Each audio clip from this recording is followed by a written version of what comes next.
first made it to the NBA, who was the first person to bust your ass? Man, I'm going to keep this real with y'all, man. My ass got busted real early, man. I came into the league, man. I was 19.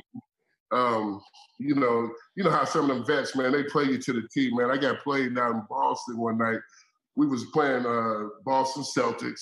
So the great Larry Bird. I didn't really know much about it. You know, I'm from Indiana. Larry's from Indiana. I knew about the history of Larry, but I didn't realize how he really got down. When we got to Boston that morning, I knew something wasn't right. I saw an X-Man. He was limping around the court a little bit like he was sore. I figured he'd be all right, you know. Xavier McDaniel. I figured he'd be all right by the time. I go to the game on the early bus. I get there. They come out on the court. They say, "Hey, Sean, you starting tonight against Larry." And I was like, well, damn. I'm all for it, though, you know? So he gave me 50 3/4. Oh, my. He was hitting everything. Man, and he talked to me the whole entire game. What did he say? Well, first of all, he asked me at the jump ball. He said, "You the cat that broke all my records in high school, right?" And I was like, "Yeah, that's me." He said, "I got something for you tonight." So every shot he was calling, at the defensive end, he would tell me, he'd be like, "When I get down to the other end, I'm going to pump fake you, get an and one on you, look at you, go off the glass." That's how cold Larry Bird was. And that's the legend. Like, people say that he was one of the dirtiest trash talkers, one of the best trash talkers. Like the one game he played and told dude, "I'm gonna shoot all left-hand buckets on you." So he really talked like that. Larry told all of us and the media, he said, "Tomorrow night's the last game of the trip. I'm going to play this one left-handed." From the streets, man, I was to the point of like, look, I'm going to foul him so hard that he's basically going to take his will. He started shooting the ball with his left hand, man. I was trying to foul his right arm. He was shooting with his left hand, banking it off on me, looking at me, still slapping me on my butt and everything, man, telling me everything. Now, see, that's something that he didn't hit you. He didn't hit you on the butt. Now I got to fight you. And then Larry, he actually invited me to his house that summer after the game, man. He told me, he said, "That's the best defense I've seen so far. It's the best effort." Because you still compete. 50 3/4, but that was the best effort I've seen in a long time. You had to guard Larry. What was that like? The worst thing was when you guys ran pick and rolls because, you know, Kevin or you or Chief. Chief came up and it was a quick pick and roll with a slip. So when I first came over my rookie year, I remember you were talking about '86.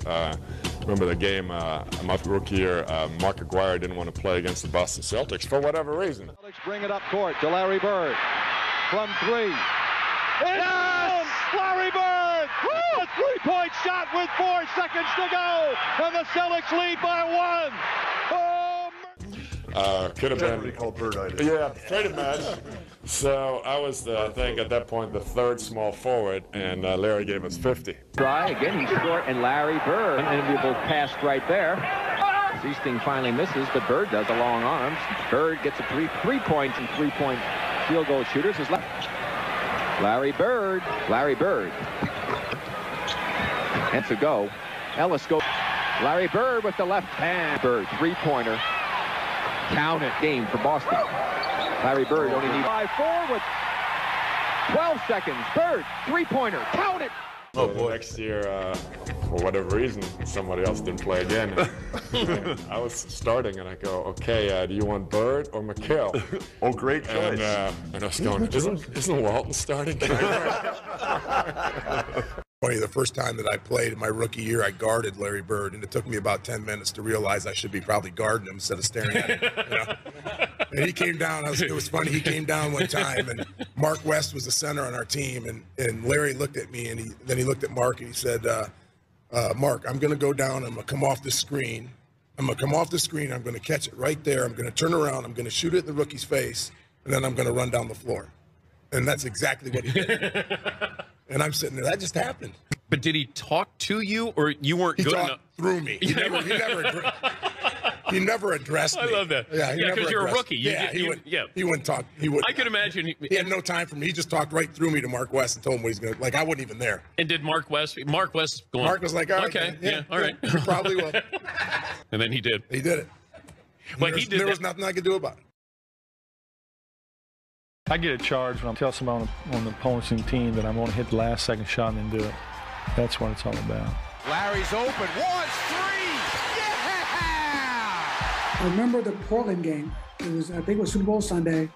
We were playing the Portland Trail Blazers. He had like 52 points or something like that. We were down 3, and he's a remarkable, crazy three-point shot. He was leaning, and I was like, there's no way he's going to hit the shot. DJ again to make the inbounds pass. The double team and Bird. Larry, fake, fall away.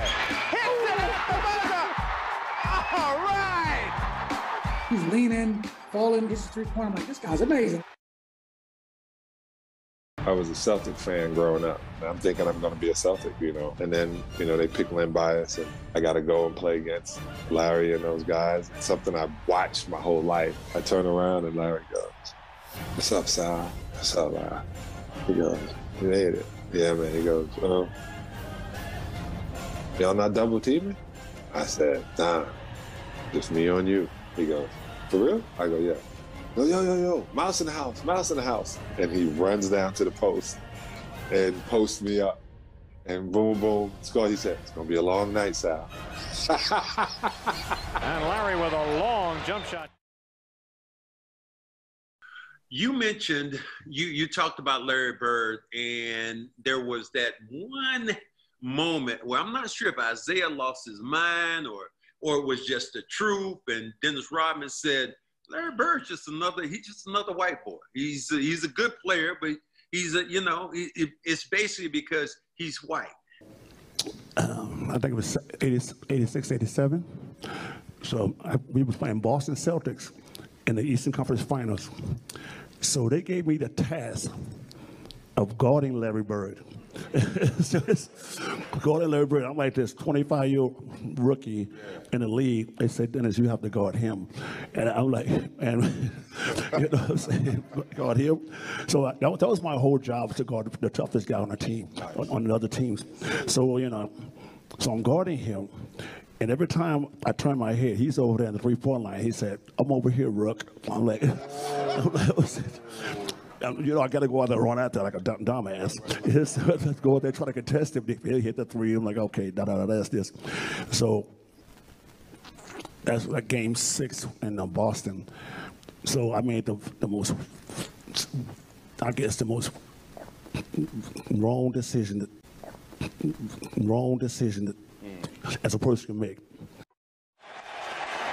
Celtics, as they always do, find a way to win down the stretch at home. 117 to 114. Larry Bird scored 37 points, 9 rebounds, and 9 assists.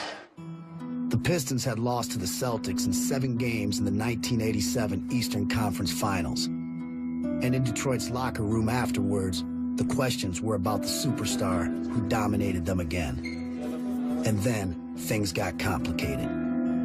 It starts because an unsophisticated Dennis Rodman is asked about Larry Bird, and let's be real, it's probably the first time in Dennis Rodman's life that a white guy tuned him up on the basketball court.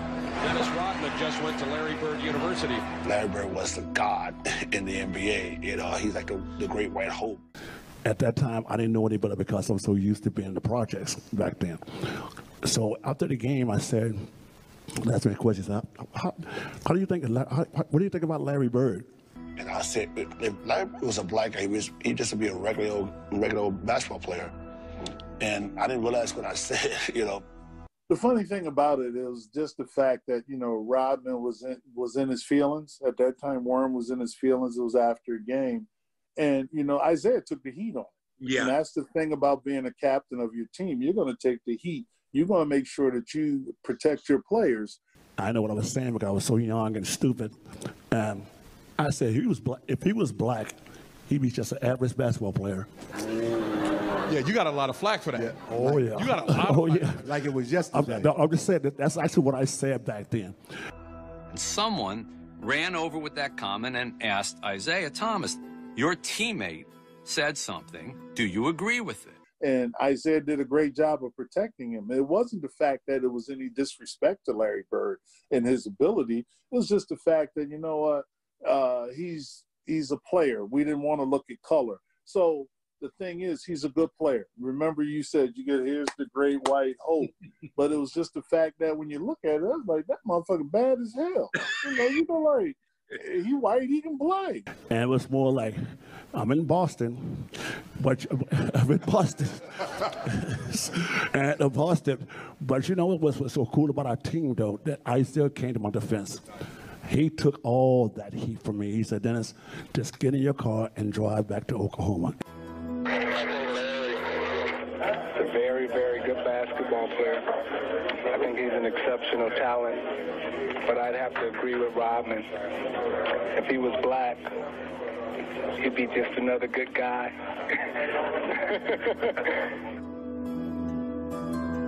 Isaiah, who clearly had the sophistication, picked the wrong white guy to make his point.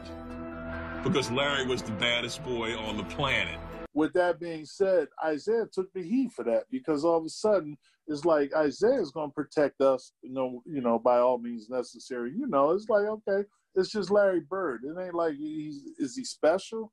Yeah, he's special. He's good. I mean, what else can you say?